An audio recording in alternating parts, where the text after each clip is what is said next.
Welcome to Flute Q&A number 17 with me. I am Jane Kavanagh. I'm a flute teacher. I love teaching people like you, so adult flute players like you, assuming you're an adult, how to get faster progress on the flute by learning the tiny little tweaks of proper technique.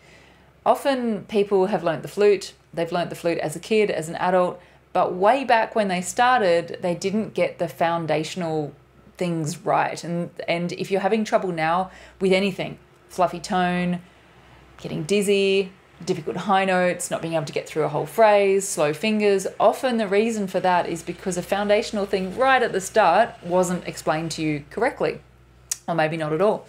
So that's what I love teaching, and that's what I teach in my Flute Academy, which I'll mention at the end of this Q&A.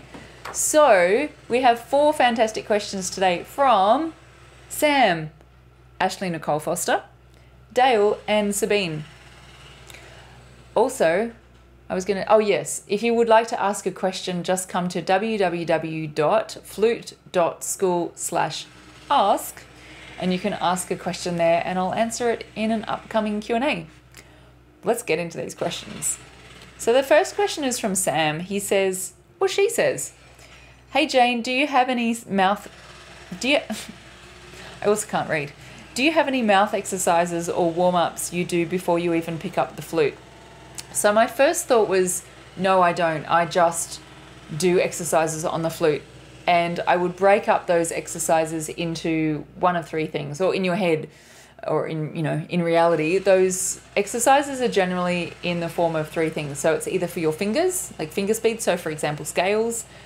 The exercises can be for tone, so a tone exercise, or for tonguing. So fingers, tone, and tonguing. They're the 3 main reasons you would do an exercise. There's all subcategories of all that as well, like tonguing and a different articulation and so on. That would come under tonguing. So I would do an exercise, one of those, for example, a scale exercise.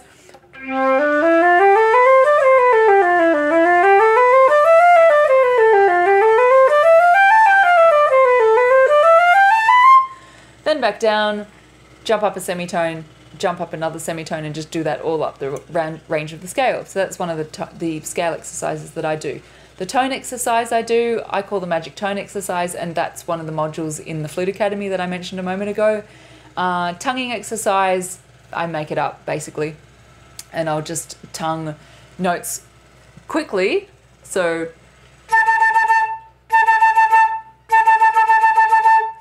and just do that on repeat, because tonguing is a muscle that you need to exercise for it to work. What's the word? So I don't know whether you can hear this noise in the background. There's a jackhammer across the road. Nicely timed for when I wanted to record this Flute Q&A for you, so I hope you can't hear it, but it was distracting me. Tonguing exercises. Your tongue is a muscle and you need to get it working quickly, basically, stronger. So I just make up those exercises. Now, to go back to your question, are there any exercises that I do before I even pick up the flute? My initial thought was no, but then I realized yes, there is, and it's going to be very individual for yourself. I'll tell you what I do. Sometimes I feel that I have tension in my face before I even play, and I know that's going to affect my flute playing, not in a good way. So when I feel that tension there and I want to practice, or I want to perform and I want that tension to be gone, I will sit there for a moment. Sometimes I'll even go to the bathroom so that I can properly relax, and I just relax that tension out of my face, out of my jaw, and I can often feel my neck relax at the same time, and it just gets that held tension out, and then I can go into flute playing with a better or more relaxed state of being. So the state of being, that's a bit intense, but you know what I mean. And now I said that's going to be individual for each person, because when you hold tension, Sam, it was Sam, wasn't it? Yes, Sam, you might have a different situation where you have tension in a different part of your body. Let's say, for example, you can feel as you play the flute, or maybe as you go about your stressful daily life, you can feel tension in your shoulders. So you might want to deliberately focus on relaxing your shoulder before you play the flute, because they are involved in playing the flute. and you don't really want to have a tight shoulder, you might find it's your throat, and you want to relax your throat before you play. So yeah, there are certain things that you can do before playing the flute. Now, your question may not have been specifically about getting rid of tension, which all of those examples were. Maybe it's something else. And though there's nothing that I do, there's no like muscle exercises that I do, not at all. And the reason I don't do any, you know, like weights or push-ups or anything for doing the flute, because when you play the flute, the act of playing the flute builds those muscles. The most important thing is that you want to stay relaxed and free from tension. There's actually a whole module in the Flute Academy. Actually, it's in the 45-day flute transformation, which is included in the Flute Academy. It's a 45-day step-by-step course, and one of those modules in there is about identifying tension in your body and relaxing it and releasing it, how to identify it and then how to release it. And the reason that is so important is because when you're playing the flute, you use muscles and you build up muscles. For example, biceps when you're holding up the flute, all sorts of different muscles, back muscles. But you also get your body into a habit, and you want to be getting it into a habit that is free from tension. So that's why I mentioned about releasing tension before you play, if you feel that it builds up in you somewhere, wherever it is in your body. Okay, so there you go. Next question comes from Ashley Nicole Foster. I love your question. She says, could be a he, why do we have so many keys on the flute? Short and sweet. I love this question. Short and sweet answer is that we only have 10 fingers, and the flute needs more holes in the flute than we have fingers. It needs more than 10 holes for it to sound with the correct timbre, as in quality of sound, so that it sounds like a nice flute, and correct intonation. Let me give you an example, Ashley. Have a look at this key here. You'll notice there is no hole under that key, and the reason for that, the hole is up here. This key is an extension because the hole in the flute has to be here, but our fingers don't reach up there, well, not very comfortably anyway. So this key is an extension so that the hole can be where it needs to be. The holes need to be in the body of the flute at a specific, very specific location. Sometimes you even need 2 holes. For example, this one. 2 holes for that note to have the right intonation and the right tone quality to it. When I say tone quality, I mean like timbre, as in sound like a nice flute, not sound like a tube of metal that produces some kind of fluty sound. Like, you want it to have a nice sound to it. Now, not only do the position of the holes matter so much for the timbre and the intonation, but also the size of the holes. So if you have a look, Ashley, on your flute, you'll notice that some holes are bigger than others. For example, the trill keys here, they're tiny. And then some holes, like the rest of them, are quite big. You know what? I've never noticed this before.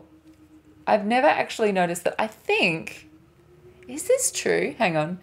What I think I've just noticed is that the holes down here are bigger than the ones up the top.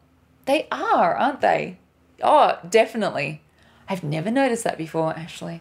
How fascinating. So the holes down here are actually bigger than the ones up the top. Like, bigger than the main ones on the body of the flute. So there you go. You only have 10 fingers, and if you drilled the holes in the flute, not that you actually drill them, but if you put the holes in the flute where they need to be and didn't put the keys on, you wouldn't be able to play it because you don't have enough fingers and they don't reach that far. So you cannot reach down here to close these holes. Plus you don't have 5 little fingers that are really big to cover the holes. So there you go. Hopefully that answers your question. I'm sure it does. Dale asks, hi Jane, would you... Still can't read. Let me try that again. Hi Jane, please would you give me a close-up view of your lips and cheeks when you are tonguing notes? I see that my top lip moves in sync with each tongue action despite just using one breath. So Dale, I don't know how much of a close-up I can give you, but I can tell you that if your Lips are, if your top lip is moving when you tongue, it means that you've got some element of lip tonguing going on, which is not inherently a bad thing, but I'll elaborate in a second. So here's your close-up. I won't go too close because that kind of just gets a bit weird. So you'll see that my top lip didn't move when I was tonguing then. Now I'm going to tongue using my lips as tonguing, and you'll see that my top lip does move.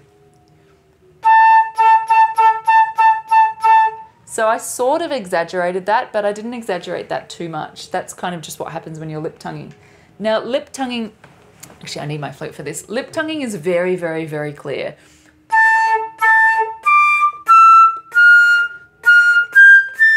And in fact, when you play up high and you play softly, it's actually a really good way to start a note up high softly with assurance that it's going to come out, like I just demonstrated a second ago. You can hear that that beginning of the note is so clear, and that's me lip tonguing. Now, you would only use it up high. If you try and use it down low, it is clear, but it's sort of sluggish as well. And also with lip tonguing, you can't tongue as fast as normal tonguing. So that's actually double tonguing. I'll single tongue that. My single tonguing is pretty slow actually.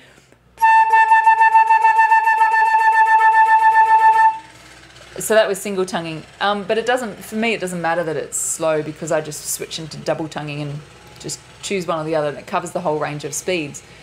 Lip tonguing, I haven't practiced this because I don't lip tongue generally, but it's slow.